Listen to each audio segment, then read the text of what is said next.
Happy Sankranti అందరికీ సంక్రాంతి శుభాకాంక్షలు. Hi అందరికీ, వెల్కమ్ టు మై ఛానల్. ఈరోజు సంక్రాంతి కదండి, ఈరోజు నా బర్త్డే కూడా. సో మార్నింగ్ లేచిన వెంటనే కొంచెం ఫ్రెష్ అయిపోయి టీ తాగి లంచ్కి అమ్మ వాళ్ళని వదిన వాళ్ళని ఇన్వైట్ చేయాలి అనుకుంటున్నాము. వదిన వాళ్ళని ఇన్వైట్ చేద్దామని అయితే అనుకుంటున్నాను. సో దానికి ప్రిపరేషన్ అయితే చేయాలి కదా. ముందైతే టీ తాగి పప్పు అది నానబెట్టేస్తున్నాను. పప్పు నీళ్ళ 2 సార్లు కడిగి శుభ్రంగా నానబెట్టేసి పప్పు చింతపండుని శుభ్రంగా కడిగేసి పక్కకైతే పెట్టేస్తున్నాను. ఇది కొంచెం త్వరగా ఉడుకుతుంది కదా, కుక్కర్లో వేసిన అని ఈ పని అయితే ముందు చేసేసి ఇవి 2 పక్కకు పెట్టేశాను. చింతపండు కూడా అలానే శుభ్రంగా కడిగి 2-3 సార్లు కడిగి అందులో చెత్త అది ఉంటే తీసి పడేసి శుభ్రంగా కడిగి పక్కకైతే పెట్టుకున్నాను.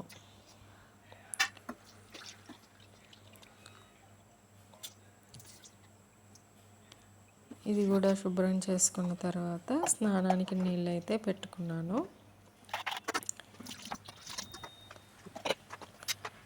స్నానంకి నీళ్ళు పెట్టుకొని స్నానం చేసి వచ్చి ఫ్రెష్ అయిన తర్వాత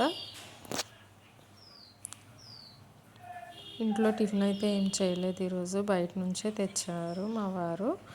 టిఫిన్ చేసిన తర్వాత వంటకి కావాల్సిన ప్రిపరేషన్ అంతా స్టార్ట్ చేశాను. నేను అన్నీ రెడీ చేసి పెడితే అంత క్వాంటిటీ కాబట్టి ఒక 20 మెంబర్స్కి వంట చేయాలి కాబట్టి నాకు ఎక్కువగా కుదరదు అనమాట.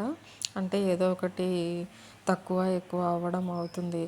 అందుకని మా వదిన నేను అన్నీ ప్రిపేర్ చేసి పెడితే మా వదిన అయితే వచ్చి వంట చేస్తారనమాట. నేను సాంబారు కేజీ చికెన్ కర్రీ చేశాను. 3 కేజెస్ నాటుకోడి బగారా రైస్ అయితే మా వదిన చేశారనమాట.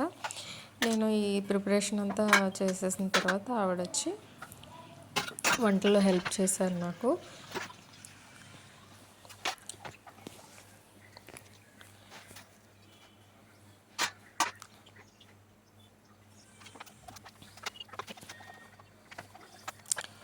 ఈ సంక్రాంతి రోజు అయితే చాలా హ్యాపీగా గడిచిపోయిందండి.